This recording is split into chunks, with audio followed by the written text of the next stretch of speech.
Hello, Wichita. Welcome to Council Chat. With me is my good friend, Councilmember Bryan Frye. Hey, Mike. Good to see you. Yeah, you had a good week so far? Oh, man, it's been crazy. Too much work, too much travel time. Just kind of need a little catching up time. Well, we got the weekend here. Yeah, I need some R&R just to kind of catch up. And then we have Halloween on Monday. Yeah, so I love looking it. forward to that. But it's feel like it's been a while since we've done Council Chat. So let's have some fun, right? That's my middle name. Legally changed, I think. There you go. We have a really interesting meeting coming up. Just some interesting tidbits, such as a reallocation of liquor sales taxes for 2023. And what we do is we take these the taxes and we invest it in recovery and addiction treatments. Mm-hmm. So we have a number of organizations that we've taken a look at and said we think that's the best bang for the buck, and that's where the money's going to go. So that'll be one of the items on the agenda. Yeah, which is really good. I mean, it's crucial to have those additional funds that has come to us via this liquor tax, and to be able to do some good for people that need that help in recovery and some mental health organizations. So it's good timing as we go into 23 to be able to use these monies that way. We also have an item related to pickleball, which seems to always be on everyone's lips these days. I still have not played pickleball myself. I have a pickleball set, but it's gathering dust. So maybe one of these days I'll get out there and try it. But Edgemore Park, there's a couple of tennis courts there that they want to convert into some pickleball courts. There's been a group that has raised some dollars to help with that. And then I believe there's also a commitment from the Wichita Park Foundation to help balance out some of that expense. So I don't believe it's any direct cost to the city because of the support that they're getting from these two groups, which is great. I mean, that was the idea behind the Wichita Park Foundation and the Plates for Parks program, to help find some of these areas where the city budget can't cover, but to be able to use some of that revenue from the license plates to help fill some needs. And that'll be nice to have those additional pickleball courts. We're looking at doing a conversion in District 5 of a tennis court to 2 pickleball courts.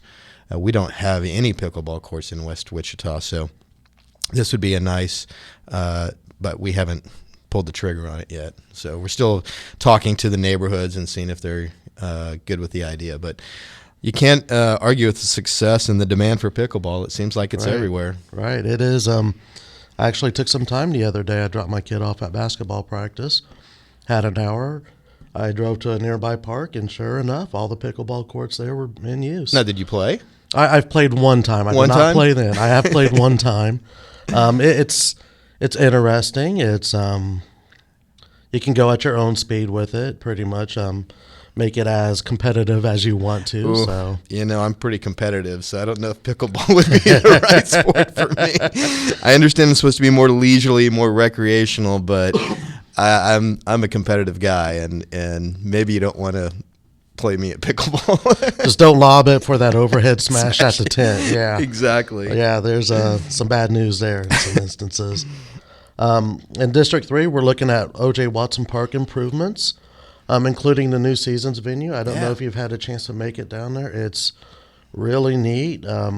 It's a good place to hold parties and events, and if you get married, they have a nice little gazebo over there as well, so a nice little reception hall. And other improvements around the park. Yeah. No, I think that's great. I served on the park board for 8 years prior to being on council, and we started talking about this all seasons venue back then. Oh. And we had a retreat at the small venue there, and it's really not even a venue. It was a meeting room. Right. And it was like, oh my gosh, we need to do something here. And so I'm thrilled that that's amenities going to be there. Very important for District 3 as well as the rest of the city, because anyone can use it. Right. And this helps with some of the furniture and equipment to finish it out. So that'll be a great asset. And Watson Park is such a treasure. Yes. It's got so many neat things. I grew up in this town, and going down there to ride the ponies and the paddle boats and the train. Now the train is new. Well, it's not new anymore. It's a few years old now, but it's still fantastic. Oh, yeah. So just continue to make those improvements at Watson Park. It's a special treasure. So Yeah, I grew up 5 minutes from there, just across the river, and so many great memories. I think I mentioned I caught my first fish ever at Watson Park. that's what you said. The Haunted Island back in the day. Yep. That was the first haunted house event I went to. So a lot of fond memories, and it's a destination park. Yeah, It's for people absolutely. all across the cities to come out and have your birthday parties there and play putt-putt and get out on the paddle boat. So hey, we're really plugging it here. There So we go. make it on down to Get down Watson there. Park. Yes. That's right. Yep. We'll also be talking about the multimodal facility design concepts for District 4, which is the new transit station that we're putting in. Yeah, so that's exciting because, that was part of Riverfront Stadium development area needing that parking. And that multimodal transit center, which is just west of the stadium, will have a transit stop, a trolley stop, it'll be a bike share, a scooter barn, parking, really necessary parking for Right. Delano. And I've seen some of the concepts, and I think it looks really cool. And we've got federal funding to help pay for it, which Right. is fantastic. So can't get that built soon enough. Anything getting federal government assistance takes a lot longer. So Right. I know we've been talking about this for a long time, but it'll be a welcome addition to Delano and for the stadium. So. And it's going to be fitted for some pretty interesting concepts in the future that we can add on to it as well. Yeah. But it's really needed. We've had that gravel lot, which has worked for the short term, but long term, with the success of the Delano area, it's going to need that parking structure. Right. So, looking forward to that. We also will look at the redistricting. I know that has been the topic throughout the state, at the state level, at the county level, and now it's finally, hopefully, coming to an end at the city level. We went through the commission that we appointed. They've made their recommendations. It's gone out to all the DABs, and now it's hopefully going to be finally through us and approved, and we can move on and get that out of our work. Yes, there's two different proposals. There's still time for you to go and take a look at them. Yeah, and the two proposals are not that much different. Minimal it's just changes. a couple of minor changes. Yeah. So hopefully that won't be a lengthy discussion and we can get it done. Because we're also time stamped by the Right. state. We have to have this done before the end of the year. So, and it doesn't really change stuff that much. So hopefully that'll be a final decision and we can move on from that. And then there's also a zoning case that was a holdover from a couple meetings ago around Wesley Hospital. And I know Councilmember Johnson asked for it to go back to his DAB so they could, do some more communication with the neighborhood. And I think they've got that all settled. Wesley Hospital continues to expand and remodel and grow, and they need additional room. This is the site of the old Wichita Children's Home, which has been torn down, and now it's just a big vacant lot, and I know they have some plans for it. But, he just wanted to make sure that the neighborhood knew exactly what was going on, and so we'll rehear that.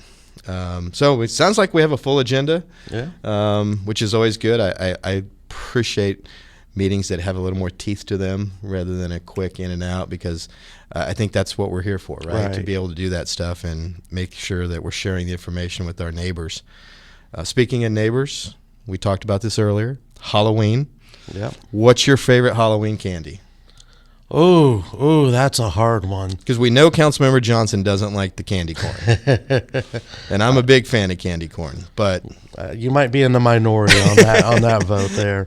That one's really hard. Candy corn makes everyone's most wanted or most hated Halloween candy list. It's on both. Yeah, you're definitely one side or the other. There's not too many people that are just ambivalent about candy corn. Right. Oh boy, this is a hard one. You got to go Snickers. You also want to look at the candy that comes out during Halloween time. So there's a little bit of that. I know you cross over a little bit into Count Chocula and Frankenberry cereal, but I had a caramel apple sucker the other day that was purchased for Halloween. It was all right. Yeah. You know, it was a sour apple caramel, and I'm not a big sour apple one, but I love the caramel. Right. And caramel apples you only really get at Halloween. Right. Right. I'm a big cherry mash fan. Okay. But I like the smaller bite-sized ones because the large one by itself is just too big. Yeah. And then there's the Bing, which Yeah. is like the knockoff version of a cherry mash. But I'm a big fan of the cherry mash. I love Halloween. Oh, I do we too. dress up in our neighborhood and we'll have a little. I think we still don't have the burn ban in effect. I hope not. Okay, good, because we typically do a little fire pit in the driveway and we dress up. And we got to make sure the kids stay safe, though, too. Make Right. sure that, you got everything. You're doing the right things, crossing the streets at the right places. I know everybody loves to just back and forth between, but, stay on the sidewalks, wear extra, visible lighting if you can. But Halloween's one of my favorite times. Oh, So, yeah, definitely. I'm there with you. We sometimes drive through College Hill and look at the yards Yeah. that they have all decorated. A couple of times we've gone trick-or-treating there, but there's a lot of people that make it out to College Hill. Yeah. So We had 400 last year at our house. 400. Yeah. Ooh, Yeah. I'm lucky if we're hitting It's 40 in my neighborhood. It's insane. Yeah. But it's fun. Yeah, oh yeah, you We gotta absolutely love love it. it. So. And speaking of Halloween, there's a trunk or treat event. I don't think that's what it's called, but it's at Clap Park tonight. Oh, yeah. I can't remember what it's called, but trunk or treat is the kind of standard name. Right. But Yeah, so bring your kids on out to Clap Park. City will be out there. WPD will be out there handing out candy and treats.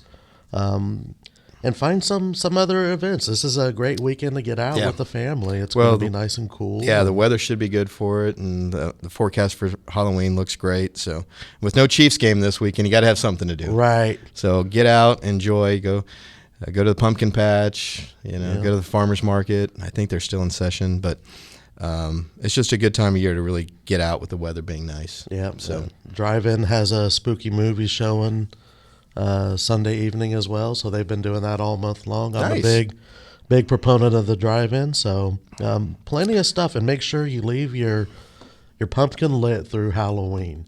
right. It's bad luck if you put it out before midnight. So Well, I didn't know those that. ghouls. Yeah, don't want those ghouls coming and get you. I didn't know that one. I'll have to make sure we don't do that. So, well, anyway, thanks for joining us on this edition of Council Chat. It's always fun catching up and telling people what's happening. Thanks for joining us, and be sure to subscribe and follow us on Apple, Spotify, or wherever you listen to podcasts. Happy Halloween, Wichita.